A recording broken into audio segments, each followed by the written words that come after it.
जैन साहब है तैयार। सुप्रभात जैन साहब, शुक्रवार की सुबह कोई कुछ नया कुछ करने के मूड में है या फिर रिसाइकल्ड?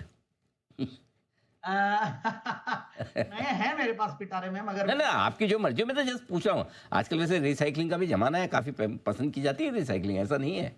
हाँ, रिसाइकलिंग, वेस्ट मैनेजमेंट, हाँ। Sustainability is in good a- form. और इधर वेस्ट मैनेजमेंट और आज एक बार आपका इन्वेस्टमेंट मैनेजमेंट, कमाल है। बट अनिल जी, आप एक बार मतलब इजाजत दो तो पुराना ही दे देता हूँ। अच्छा लगा था स्टॉक, मतलब मुझे कई बार पुराना लगता है कि पुराना नहीं, पुराने स्टॉक। हाँ हम रिसाइकल वाला ले सकते हैं, पुराना नहीं। हाँ, आज रिसाइकल लेते हैं, रिसाइकल में भी कम है, कोई दिक्कत नहीं है अनिल जी। जी। और अच्छा स्टॉक है, इनफैक्ट अच्छे लेवल्स पे है, दैट इज मोर इम्पोर्टेंट। जी। तो वो है oil, Kirloskar oil engines limited. In fact एक बेहतरीन कंपनी, किर्लोस्कर ग्रुप का नाम आते ही इंडस्ट्रियलाइजेशन की याद आती है। और भारत में जिस तरीके से इंडस्ट्रियलाइजेशन की अगर बात करें तो इस ग्रुप का बहुत बड़ा रोल है। बहुत मतलब बेसिक बेसिक प्रोडक्ट जो इंडस्ट्री के लिए चाहिए, वहां से शुरू करते करते और आज एक बहुत बड़ा ग्रुप है। इनफैक्ट मैं अगेन कोरोना का नाम जरूर ले रहा हूँ, सुमित जी को याद दिला रहा हूँ, बट एनीवेज उस समय पे ये ग्रुप को मैंने 1,000 करोड़, 1,200 करोड़, सारी कंपनियां अलग अलग तरीके से मतलब सस्ते वैल्यूएशन पे थी। तो मुझे लगता है ये ग्रुप इतना सस्ता क्यों है। इनफैक्ट इसकी सारी कंपनियां, मतलब इस ग्रुप की 5-6 अलग अलग कंपनियों को मैंने सबको रेकमेंड किया एक के बाद एक। आज किर्लोस्कर ऑयल इंजन की अगर हम बात करें तो 13-14 हजार करोड़ की मार्केट कैप है, जो कि मुझे अभी भी बहुत कम लगती है जिस तरीके का काम कंपनी कर रही है। बट यस, मार्केट्स तो अर्निंग्स को, टॉप लाइन को, नंबर्स को जानता है। तो बट साथ साथ पी मल्टीपल्स भी है, तो कई बार पी रेटिंग भी होती है और नंबर्स भी अच्छा दे रही है कंपनी। जस्ट दैट कि last quarter was not all that great, but then अगर पूरा टीटीएम बेस पूरा साल को देखे तो बहुत बढ़िया था। But yes, agri related theme है कंपनी। पहले तो एक बार करती क्या ऑयल इंजन से, तो समझ में आता ही है कि ये मैन्युफैक्चर करती है और सर्विस करती है डीजल इंजन, डीजल जेनसेट्स, और diesel and petrol kerosene based pump sets, और जो की अलग अलग इंडस्ट्रीज को कैटर करती है, पावर जनरेशन हो या एग्रीकल्चर हो या इंडस्ट्रियल सेक्टर्स को। और सबसे बढ़िया बात है, पावर जनरेटिंग बिजनेस है। वाटर मैनेजमेंट की हम बात कर रहे थे, वो है इंडस्ट्रियल बिजनेस, और डिस्ट्रीब्यूशन से भी, और आफ्टर जो सेल्स सर्विस होती है, आफ्टर मार्केट सर्विसेज, वहां से भी आता है। और फार्म मैकेनाइजेशन से कुछ रेवेन्यू, और इंटरनेशनल बिजनेस पे बहुत ज्यादा कंपनी का वैसे डिपेंडेंस नहीं है। But yes, the company is trying to grow. In fact अलग अलग ट्रेजेक्टरीज में, अफ्रीका में या अलग अलग कॉन्टिनेंट्स में जाके कंपनी बिजनेस को बढ़ाना चाह रही है, जो कि उसका बेनिफिट सब आगे आने वाले दिनों में दिखेगा, क्योंकि कंपनी के इनिशिएटिव्स में ये है।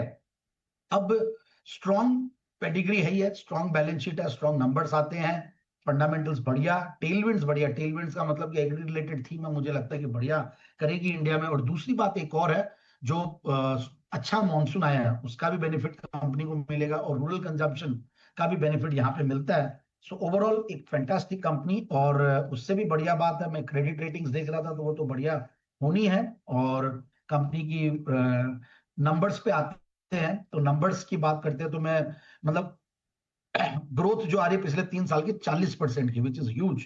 17-18% की सेल्स की growth, which is again very good.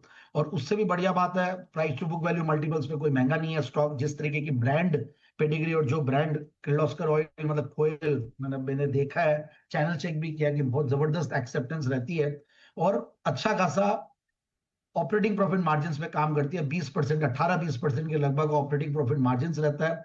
और पिछले मार्च में इनफैक्ट 147 करोड़ का पैट था, जो कि हाईएस्ट एवर था।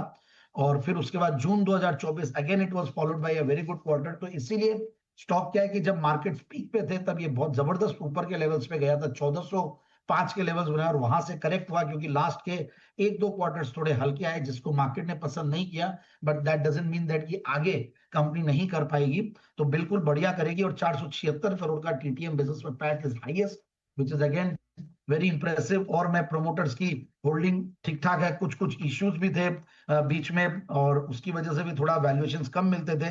But F I I DIIs बहुत बढ़िया होल्ड करते हैं, करीब 36% के लगभग एफ आई आई डीआईएस इसमें होल्ड करते हैं, which shows the confidence.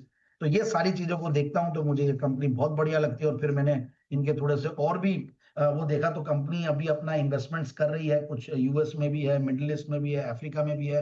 Exports का जो कंपोनेंट है उसको बढ़ाने के लिए, तो आई फील कि इन लेवल्स पे कंपनी सस्ती है, क्योंकि एक तो 200 डेमास अगर टेक्निकली देखें तो 200 डेमा के ऊपर जस्ट निकला हुआ है, और ऊपर से काफी करेक्ट हुआ है, एक बॉटमिंग आउट हुआ है, फिर कंसोलिडेशन भी हुआ है।